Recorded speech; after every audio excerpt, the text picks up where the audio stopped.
Hey, this is Kara. I'm about to perform a minor thing for you. This is out of the Jazz Manouche book. This is an original song that I wrote out of the Jazz Manouche book, featuring myself on the guitar on a guitar track that I recorded just a little bit ago. Let's see how this goes. When you hear my voice counting off, it means I got to be ready to go. 1, 2, 3, 4. 1, 2, 3, 4.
Okay, there we have it. Let's make sure the phone's shut down and there's no more backing guitar tracks that are going to scare us to death. Let's talk about this one real quick. If we look at line 1, there are no surprises. If we look at line 2, I put a star at the beginning of line 2 just to call my own attention back to that star when I have to make the repeat. I do little things like that and I share them with you in case you need them too. And line 2, the last two measures of line 2, we've got that 5, 5, 6, 5, 4, 3, 4, 5. I have a tendency to do all of those two measures using just these two fingers. 5, 5, 6, 5, 4, 3, 4. Okay? All right. So that's one way to nail those last two measures in the second line. The last measure of the third line, we've got the triplet, triplet, triplet, triplet. We're going to go 5, 6 to 5, hammer on pull off. Same two fingers, first and second. Okay, when you do a move like that, you've got to have your 5 down and leave it down. Hammer 6, expose the 5 again. Take that middle finger down to 4. Hammer 5, expose the 4 with a pull off. Middle finger down to 3. Hammer the 4, pull it off. 2, 3, 2, same business.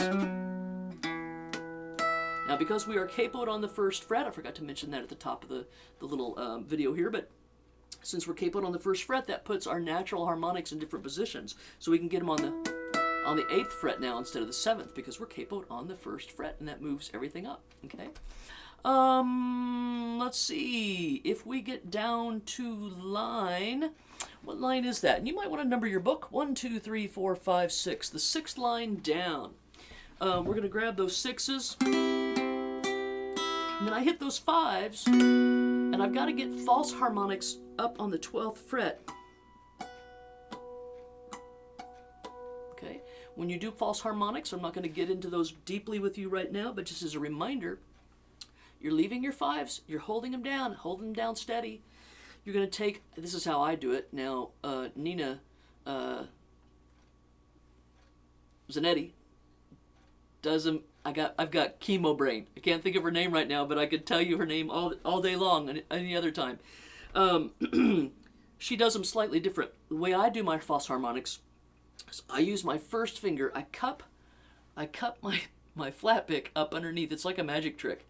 My flat pick gets cupped underneath my middle finger really fast, so fast that I don't even realize that I'm doing it. I'm going to touch where I want to do the harmonic with my index finger, and I'm going to use my third finger to do the plucking.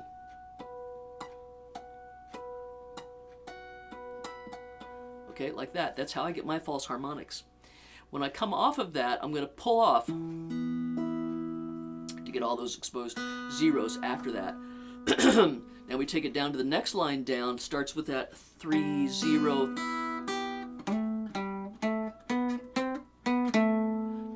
to do an open 3, open, open 4, open 3, open, hammer on, pull off. Okay.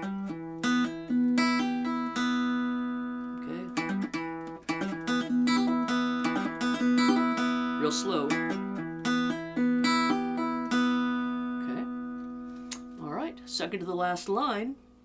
I've actually given you pick direction arrows on that second and third measure of the second to the last line. So you're going to pick away from yourself on the 5, pick back on the 0, away back, away back, away back, away back, away back, away back.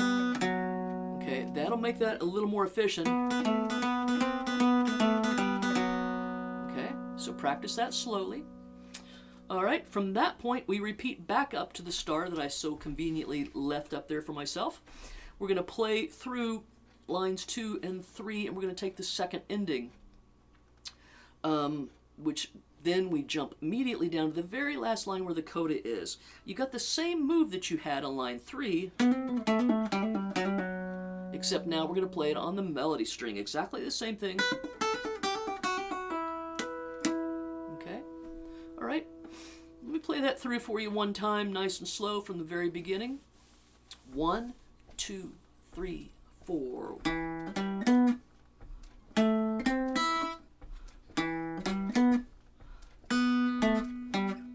Hey, before we go on, something I do a lot of when I'm just flying by the seat of my pants and doing these videos is I have a tendency to turn quarter notes into eighth notes, really poppy little eighth notes. So you might hear me do, instead of, you might hear me go, stuff like that. So it's a real choppy. So look out for those little notes, and that's, I'm not playing anything extra. I'm turning my quarters into eighth notes on occasion. Okay. The other thing on the second line that I wanted to call your attention to, second line, second measure. When I go up to that 7, a lot of times I'm sliding up to it. Now I'm sliding up to that 7 from an undetermined fret below it. Seems like it might be 4, but don't make yourself start on 4. Try to feel it naturally. Okay? So don't say, I'm going to start on 4, because then it becomes too predictable. Try to let yourself just feel a slide into that 7. Okay? All right. Now I'm going to do the whole song for you. Slowly, without the metronome. 1, 2, and 3, 4. 1.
Okay, so without the metronome, I have a tendency to speed up. My apologies, but you know what? I think you're going to get this one just fine. It's not a terribly complicated piece, and it's a slower piece. Practice along with the video that I started for you, with that guitar backing track in the background. That's good to practice with, and have some fun with this one. And as always, please let me know if you have any questions about it, anything you want me to go into detail. I will gladly do with you if you need me to. I'm happy to do that. Hey, have some fun. Thanks for hanging out with me. See you soon. Bye-bye.